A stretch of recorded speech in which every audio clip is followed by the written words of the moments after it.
हमारे ऊपर प्रभु की कृपा है ये हम कैसे पहचाने। ये 8 लक्षण प्रकट होने लगते हैं जिसके ऊपर प्रभु की कृपा होती है। हमारे ऊपर प्रभु की कृपा है ये हम कैसे पहचाने, तो ये 8 लक्षण प्रकट होने लगते हैं जिस पर हरिजू की प्रियाजू की कृपा है। पहला, घोर अपराध करने वाले के प्रति भी दया की भावना, शांति पहला लक्षण है। भाव में भी पहले शांत भाव है। हमारे ऊपर श्री हरिजू की कृपा है, इसकी पहचान ये 8 लक्षण।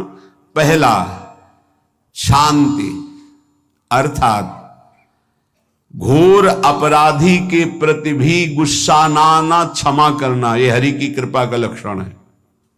देख लो भाई, घोर अपराधी शब्द तो जाने दो, जरा सा प्रतिकूल हो जाए तो लाख समझाओ पर भ्रकुटी तनी रहती है।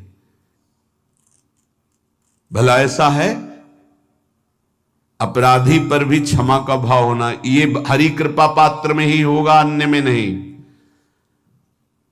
तो अगर अपने हृदय में ऐसा लगे कि ऐसा नहीं है तो हरिजू से प्रार्थना करनी चाहिए कि कृपा करो, मेरे में सामर्थ्य आवे।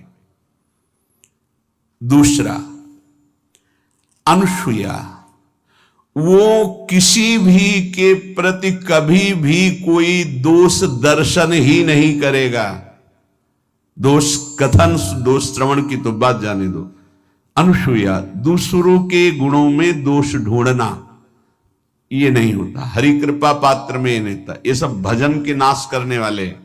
जैसे पहला अपराधी पर क्रोध कर देना, तो माया ने भेजा इसीलिए था कि तुम्हारे साथ व्यवहार ऐसा करे कि तुम क्रोध करो। क्रोध करोगे तुम्हारी ऊर्जा शक्ति नष्ट हो जाएगी, अध्यात्म में जो चलने की थी। और कहीं तुमने संकल्प कर लिया तो भजन शक्ति नष्ट हो जाएगी। तो अगर भजन बल है तो गया, जरूर उसको दंड मिलेगा, पक्का मिलेगा, 100% मिलेगा, लेकिन आप खाली हो गए।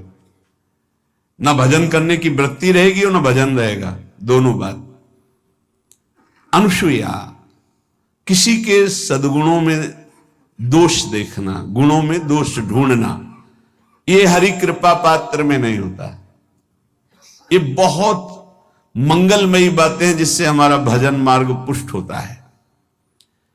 तीसरा, वो बाहर से और भीतर से पवित्र रहता है, हरि कृपा पात्र।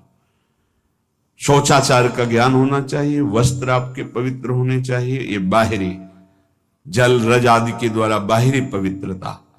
और निष्कपटता, निश्चलता, सत्य भाव, ये अंदर की पवित्रता है।